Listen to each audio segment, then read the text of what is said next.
the different versions of TMNT tend to give their own spin on the characters. And so Splinter has been everything from the rat to a human turned into a humanoid rat.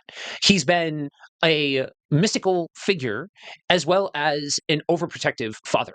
In the Mirage continuity, there is a single word to sum up at least the origin of Splinter and his relationship with the Turtles, and that's revenge.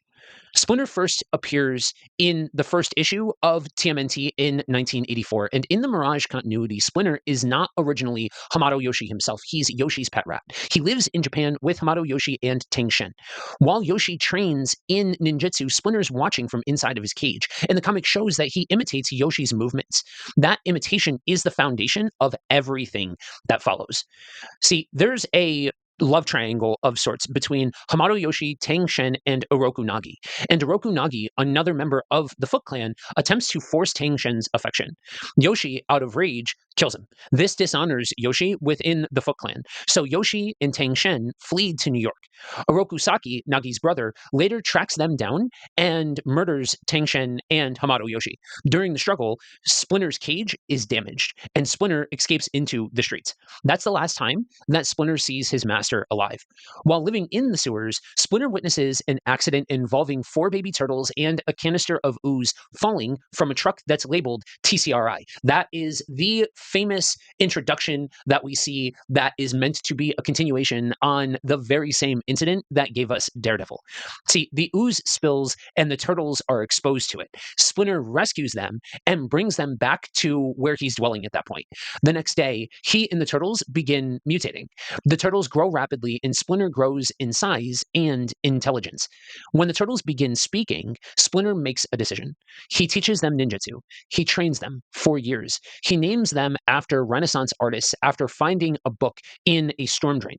He tells them the story of Hamato Yoshi, and he tells them that one day they will confront the man responsible for their master's death. See, in other adaptations of the TMNT, there's more of a familial relationship between Splinter and the turtles. Not so much here. This is more of a sensei relationship. And while the relationship would grow and evolve over time, starting here, it's pretty singularly focused. And that's where we pick up with the events of TMNT #1. In that first issue, Splinter sends the turtles to challenge the Shredder. He believes that he's near the end of his life, and his purpose is singular, to avenge Hamato Yoshi. The turtles end up defeating Oroku Saki. When the Shredder attempts to detonate a thermite grenade, Donnie knocks him from the rooftop, the Shredder explodes, and Splinter's revenge is complete.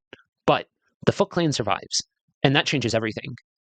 That's where we go into the first arc of sorts from the first volume, with issues 2 through 7. Soon after the events of the first one, Baxter Stockman unleashes his Mausers into the sewers. Splinter confronts them alone. The turtles later find their lair is destroyed and assume that Splinter may be dead. He survives, but collapses in the sewers. T.C.R.I. workers discover him and bring him to their headquarters. When the turtles infiltrate T.C.R.I., they find Splinter in suspended animation. He's not dead. He's being studied and stabilized. This leads to the big Utrom revelation and the first expansion of the Mirage universe beyond simple revenge. Splinter learns that the ooze came from alien technology, and for as grounded as all of this starts, as grounded as it's going to get with talking turtles and a talking rat, he doesn't reject the truth of alien influence. He accepts it, and he moves forward. Later in Volume 1, the Shredder appears to return. This is revealed to be a clone that's formed by worms that consumed Orokusaki's remains, created through foot mysticism. Splinter remains present during this arc, though the Turtles take the lead now at this point in confronting the clone. When Leo ultimately destroys the worm Shredder, Splinter doesn't push for further vengeance. The revenge cycle is already beginning to exhaust itself. After the events of all of that take place, the Foot retaliate, and they nearly kill Leo. The Turtles are forced to flee to Casey Jones' farmhouse in Northampton. Splinter's there with him, and during this time, Splinter becomes quieter. He becomes more reflective, and he meditates more. He's no longer driven by revenge. That mission is over, but age is beginning to show. His patience thins. His temper surfaces more often. He becomes frustrated with the Turtles, with April, and with himself. This tension contributes to April eventually leaving Northampton for the West West Coast. Splinter is not the same steady master that he once was. And I think that's one of the more interesting components of the Mirage version of Splinter is that he is a very imperfect sensei. He is not this constantly sage and stable leader. He's somebody who is very subject to his own emotions. One of the most defining moments for Mirage Splinter happens during his confrontation with the Rat King. One of the more mysterious and, in some ways, enigmatic villains, or I guess characters, from the Mirage continuity. Splinter leaves the farm and he goes out wandering alone. He falls into the same silo that the Rat King once occupied and he breaks his leg and he's trapped there for weeks.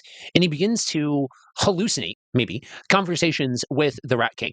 And at this point, he believes that he is more human than animal. Like he started off as an animal, but he has mastered any primal urges and kind of ascended, if you will. And so he resists eating rats at first, but he eventually realizes, yo, these rats are going to eat him if he doesn't survive. And eventually, starvation forces him to start eating rats in order to survive. And that's how it's framed. It is not really presented in any kind of clean way that makes up for what's happening on the screen. No, it's pure survival.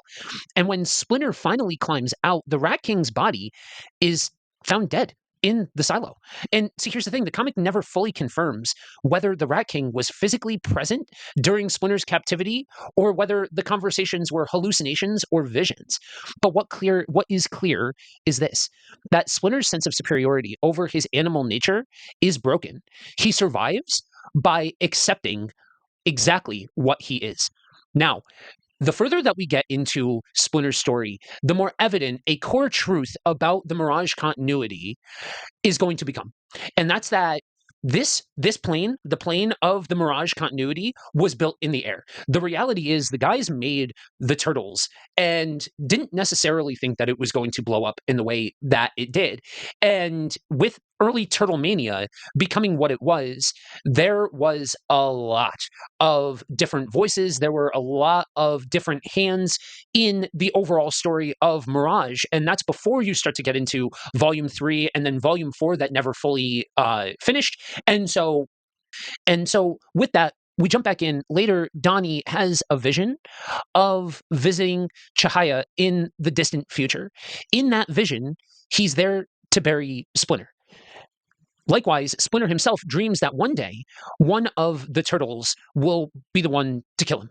These visions are openly discussed between Splinter and Donnie. They're not ignored, but they're also not fully fleshed out. And so between volume 2 and volume 3 lies the Image run, where Mirage later removed it from canon.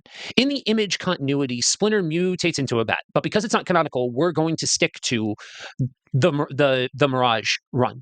So when between the events of Volume 2 and Volume 4, it turns out that the Splinter that is with the Turtles is an alternate universe version of Splinter, and the original is now in the Battle Nexus serving as Daimo. The Splinter who lived with the Turtles during Volume 4 ages normally, becomes a grandfather figure to Shadow, Casey and April's daughter, and he's approached by members of the Pantheon and offered a role as the Rat King. He later refuses and eventually dies of a heart attack. And there's implications that he becomes the Rat King after death, but this is never fully confirmed before the series goes into hiatus. Now, before his death, Donnie had taken samples of Splinter's DNA. Later, while experimenting with cloning to cure Raph's supernatural mutation, Donnie compares DNA samples and realizes that the Splinter that they cremated was genetically different from the original, which confirms that the switch occurred.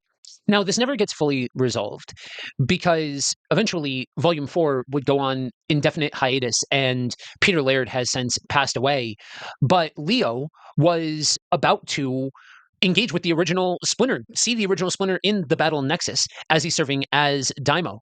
Now, this story leaves off with Leo about to see the original Splinter in the comics serving as Daimo of the Battle Nexus, but with Volume 4 going into indefinite hiatus and Peter Laird passing away, we never see how this fully culminates. So, in a lot of ways, it ends as a little bit of a mystery. The story never gets a full resolution because Volume 4 would go on indefinite hiatus, and then Peter Laird would pass away. But the full arc for Mirage Splinter is that he starts off as a pet and a witness, turns into an Avenger and a trainer, becomes a fulfilled master, then becomes aging and a frustrated father, goes from frustrated father to broken survivor in the silo, a vision haunted elder, a dead master, a dimensional ruler, and then unresolved mystery.